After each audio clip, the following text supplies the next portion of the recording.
Hello. In this video, we're going to be talking about creating an entry-exit for your client in Service Point. So before you're entering your client into a program, you're going to want to make sure that you have the client entered into the appropriate household if they are in a household, if it's not just a single person that you're entering. So you can check out the households video if you have not already entered your client into a household. You're going to want to make sure that you're entering a release of information for your client, and that's already in place before you put them into the program. And you're going to want to make sure that the release of information is the same date that they're coming into the program. And this was also covered in a previous video, so make sure you check that video out if you don't already have an ROI in. And then lastly, you're going to want to make sure your enter data as provider is the correct provider for your project. So here we're entering this client into Catholic Charities Rapid Rehousing. So I've already selected my enter data as for Catholic Charities Rapid Rehousing. And if your default provider is the provider that you're entering them in, you'll see your default provider on the left-hand side of the screen, and you won't have to change your enter data as provider. Okay, so now we're going to click this Add Entry Exit button from this tab Entry Exit in the client's profile. We're going to select all members of the household that are included in the entry. So if you want to make sure that this is accurate and then that all people who are actually being entered into the program are checked. We're going to want to double check that the provider is correct that we're entering this person into. So Catholic Charities Rapid Rehousing is what I selected for my enter data as, so that's correct. If this is the wrong provider, you're going to want to make sure that you're entering data as the correct provider.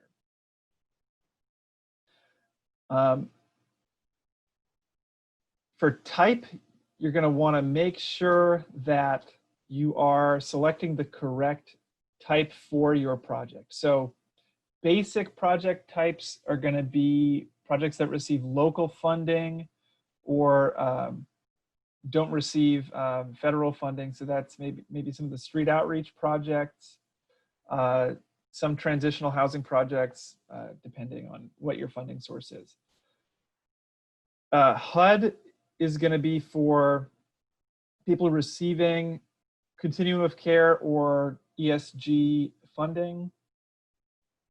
PATH is going to be for SAMHSA PATH programs. RHY is for runaway and homeless youth programs, and VA is for Veterans Administration programs, the SSVF, GPD, or VASH programs. So we're going to select HUD because this is a continuum of care program. And then for start date, this is important to make sure you're accurately tracking when people are coming into your program. So this person, we had an intake interview on March 31st, 2020. So this is going to be different depending on your program type. So for rapid rehousing, services only projects, and homelessness prevention projects, the start date is typically at the first formal intake interview with the client. So the first time you sit down with them and then they agree that you're going to help them find an apartment, and they're going to plan on finding an apartment with your program. And same thing for homelessness prevention, that they're going to agree to continually work with your case managers.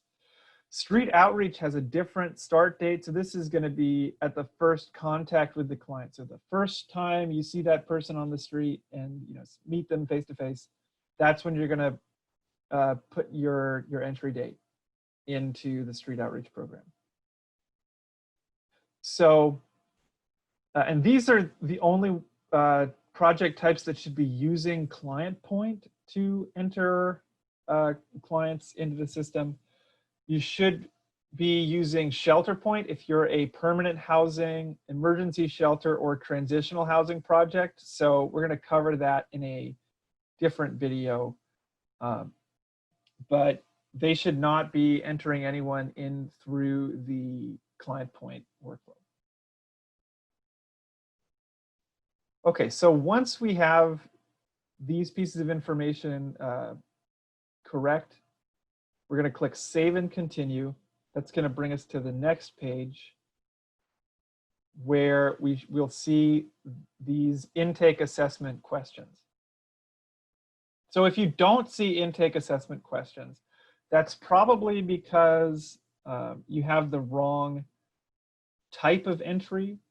So for example, if I switched the type to basic for rapid rehousing, that would be incorrect here. So we would see something like this where it says no basic entry assessment has been specified. So if you see that, that's because you have the wrong type of entry for your program, and you're going to want to select the one that's in accordance with your funding type.